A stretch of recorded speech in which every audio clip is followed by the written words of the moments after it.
Hi friends, ಈ ದಿನ ನಾವು धीर बालक नरेंद्र गद्य भागವನ್ನು ತಿಳಿದುಕೊಳ್ಳೋಣ। आज हम लोग धीर बालक नरेंद्र यानी कि विवेकानंद के बारे में इस यूनिट में हम लोग जानकारी पाएंगे।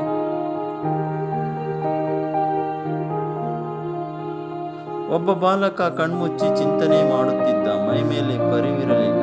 ಅವನ ಮೇಲೆ ಹಾವೊಂದು ಹರಿದು ಹೋಯಿತು। ಅವನ ಗೆಳೆಯರು ನೋಡಿದರು, ಗಾಬರಿಯಾಗಿ ಓಡಿದರು। ತುಸು ಸಮಯದ ನಂತರ ಹುಡುಗರು ಓಡಿ ಬಂದರು, ಅವನನ್ನು ಮುಟ್ಟಿ ಎಚ್ಚರಿಸಿದರು, ಹಾವು ಹರಿದಾಡಿದ ವಿಷಯ ತಿಳಿಸಿದರು। ಹುಡುಗ ಭಯಪಡಲಿಲ್ಲ।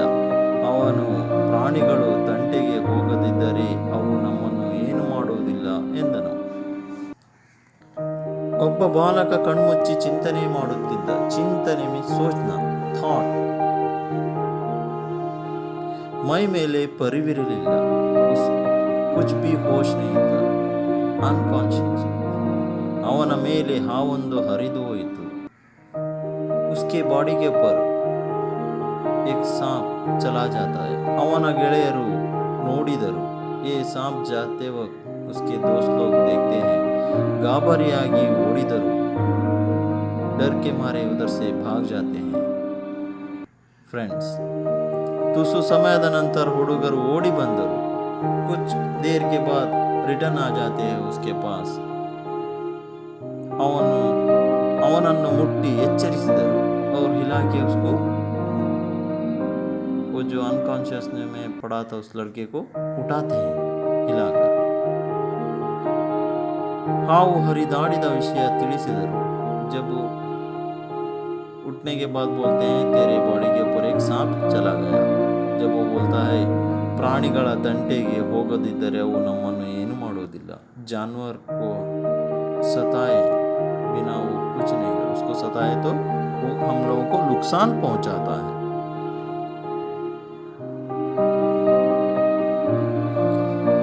इस तरह बोलकर उन लोगों को तसल्ली देता है, समाधान ಮಾಡಿದನು।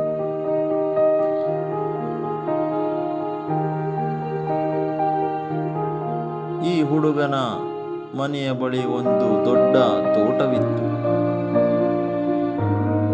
ಅಲ್ಲಿ ಮಾವಿನ ಮರವಿತ್ತು। ಅವನು ಮತ್ತು ಅವನ ಗೆಳೆಯರು ಆ ಮರವನ್ನು ಹತ್ತುತ್ತಿದ್ದರು। ಕೊಂಬೆಯಿಂದ ಕೊಂಬೆಗೆ ಹಾರುತ್ತಾ ಕೂಗುತ್ತಾ ಆಟವಾಡುತ್ತಿದ್ದರು। ಇದರಿಂದ ಮಾಲಿಗೆ ಬೇಸರವಾಯಿತು। ಅವನು, ಆ ಮರದಲ್ಲಿ ಭೂತ ಇದೆ, ನೀವು ಈಗಲೇ ಜಾಗ ಬಿಟ್ಟು ಹೋಗಿ, ಇಲ್ಲದಿದ್ದರೆ ನಿಮ್ಮನ್ನೆಲ್ಲ ನುಂಗಿಬಿಡುತ್ತದೆ ಎಂದನು। ಈ ಮಾತನ್ನು ಕೇಳಿದ ಬಾಲಕರು ಹೆದರಿ ಓಡಿ ಹೋದರು। ಈ ಹುಡುಗ ಮಾತ್ರ ಅಲ್ಲಿಯೇ ಇದ್ದ। ಭಯದ ಬದಲು ಭೂತದ ಬಗ್ಗೆ ಅವನಿಗೆ ಕುತೂಹಲ। ಕೊಂಬೆಯಿಂದ ಕೊಂಬೆಗೆ ತೂಗಾಡುತ್ತಾ ಭೂತವನ್ನು ಎದುರಿಸಲು ಸಿದ್ಧನಾದನು। ಭೂತ ಬರಲೇ ಇಲ್ಲ। ಕಾದು ಕಾದು ನಿರಾಶನಾದ। ಇದು ಹುಡುಗರನ್ನು ಓಡಿಸುವ ಉಪಾಯ ಎಂದು ಅರಿತನು। ಕೂಡಲೇ ಗೆಳೆಯರನ್ನು ಕರೆದನು। ಇಂತಹ ಭಯದ ಮಾತುಗಳನ್ನು ನಂಬಬಾರದೆಂದು ತಿಳಿ ಹೇಳಿದನು। ಇವನಾರು ಗೊತ್ತೇ? ಇವನೇ ನರೇಂದ್ರ।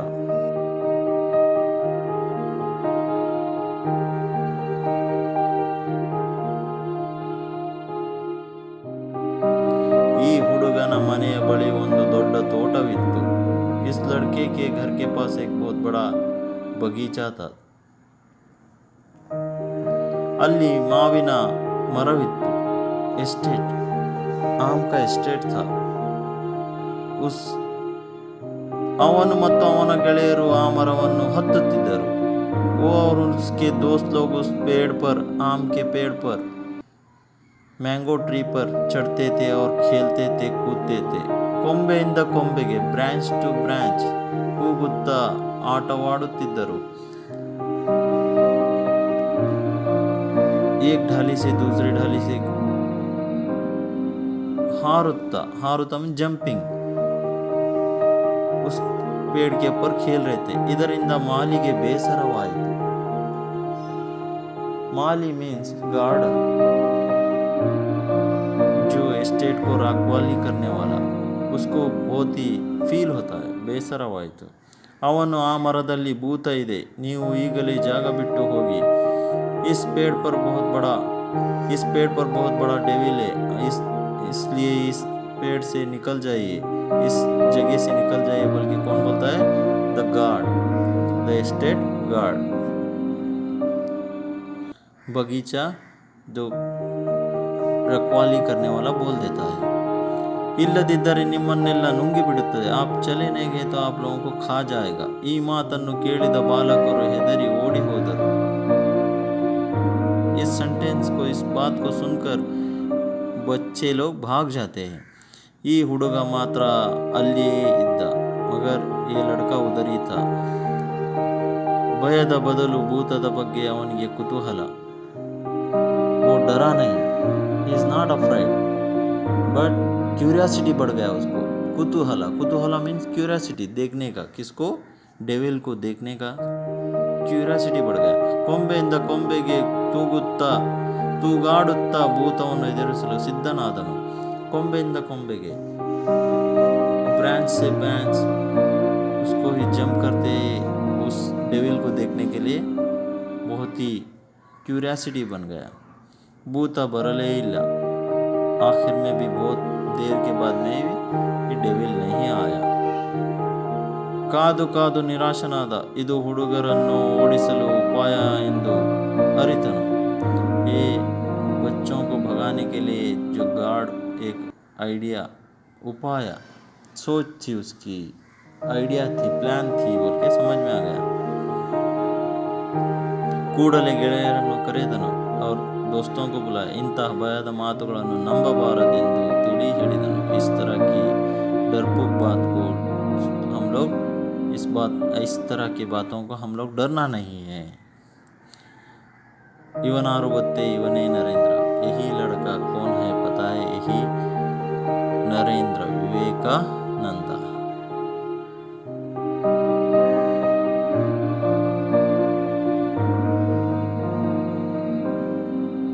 ಇವರು ದೊಡ್ಡವರಾದ ಮೇಲೆ ರಾಮಕೃಷ್ಣ ಪರಮಹಂಸ ಶಿಷ್ಯರಾದರು।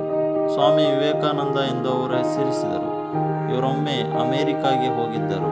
ಅಲ್ಲಿ ಡಯರ್ಸನ್ ಎಂಬುವರ ಮನೆಯಲ್ಲಿ ಅತಿಥಿಯಾಗಿ ಉಳಿದುಕೊಂಡರು।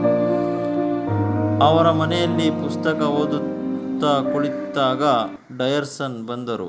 ವಿವೇಕಾನಂದರು ಓದಿನ ಗುಂಗಿನಲ್ಲಿ ಅವರನ್ನು ಗಮನಿಸಲಿಲ್ಲ। ಮುಂದೆ ವಿವೇಕಾನಂದರು ಅವರೊಡನೆ ಮಾತನಾಡಲು ಆರಂಭಿಸಿದರು। ಪುಸ್ತಕದ 106 ಸಾಲುಗಳನ್ನು ಅದರಂತೆ ಉದಾಹರಿಸುತ್ತಿದ್ದರು। ಇದನ್ನು ಕಂಡು ಡಯರ್ಸನ್ ಬೆರಗಾದರು। ಇದು ಹೇಗೆ ಸಾಧ್ಯ ಎಂದರು। ಇದೆಲ್ಲ ಓದುವಾಗಿನ ಏಕಾಗ್ರತೆಯಿಂದ ಸಾಧ್ಯ। ಈ ಸಮಯದಲ್ಲಿ ಉರಿಯುವ ಕೆಂಡವನ್ನು ನನ್ನ ಮೇಲೆ ಇಟ್ಟರೂ ಗೊತ್ತಾಗುವುದಿಲ್ಲ ಎಂದರು। ಇವರು ದೊಡ್ಡವರಾದ ಮೇಲೆ ರಾಮಕೃಷ್ಣ ಪರಮಹಂಸ ಶಿಷ್ಯರಾದರು। ए स्टूडेंट ऑफ रामकृष्ण, ये बड़े होने के बाद में रामकृष्ण परमहंस के शिष्य बने। स्वामी विवेकानंद ಎಂದು ಹೆಸರಿಸಿದರು। उनका नाम स्वामी विवेकानंद बोल के नाम रखे। कौन? रामकृष्ण परमहंस। ಇವರೊಮ್ಮೆ ಅಮೆರಿಕಕ್ಕೆ ಹೋಗಿದ್ದರು। एक बार अमेरिका गए थे। नरेंद्र जी अमेरिका में डयर्सन के घर में स्टे हुए थे। अमेरिका में डयर्सन एज ए गेस्ट होके रुके हुए थे। ಅವರ ಮನೆಯಲ್ಲಿ ಪುಸ್ತಕ ಓದುತ್ತಾ ಕುಳಿತಾಗ ಡಯರ್ಸನ್ ಬಂದರು। उनके घर में बहुत सारे किताब थे। उस किताब में एक किताब उठा के पढ़ रहे तो ಡಯರ್ಸನ್ आ गए। ವಿವೇಕಾನಂದ ಓದಿನ ಗುಂಗಿನಲ್ಲಿ ಇವರನ್ನು ಗಮನಿಸಲಿಲ್ಲ। जो पढ़ने के कंसंट्रेशन में इनसाइड किताब के अंदर घुस गए थे, कंसंट्रेशन किए थे, तो डयर्सन जब घर के अंदर एंट्री मारते हैं तो उनको देखते ही नहीं है। कौन? विवेकानंद।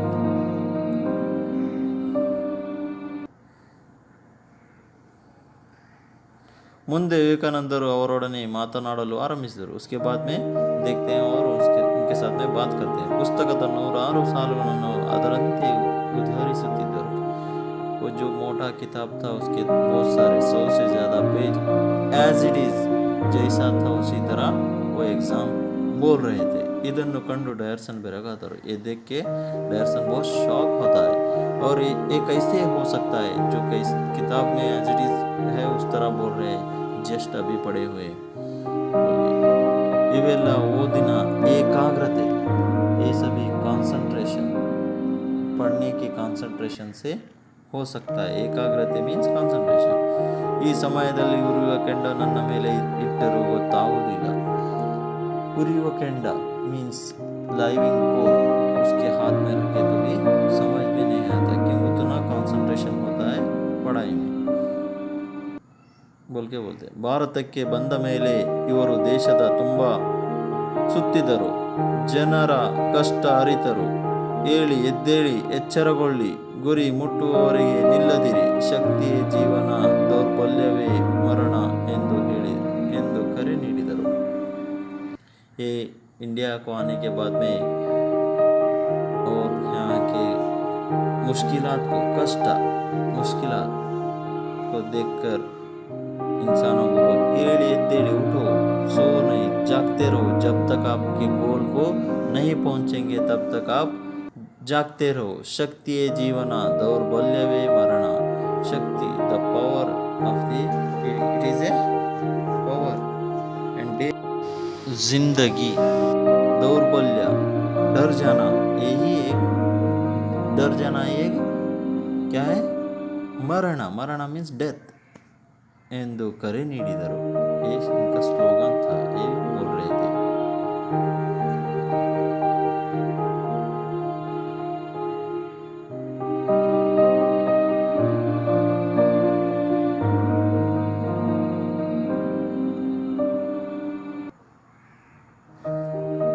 ಪದಗಳ ಅರ್ಥ ಅರಿ ತಿಳಿ ನೋ,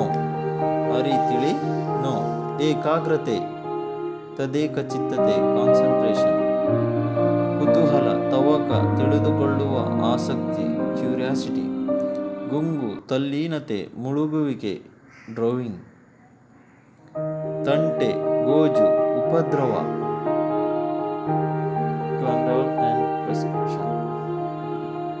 ಪರಿವೆ ಅರಿವು ಅಕ್ನಾಲೆಜ್ಮೆಂಟ್ಸ್,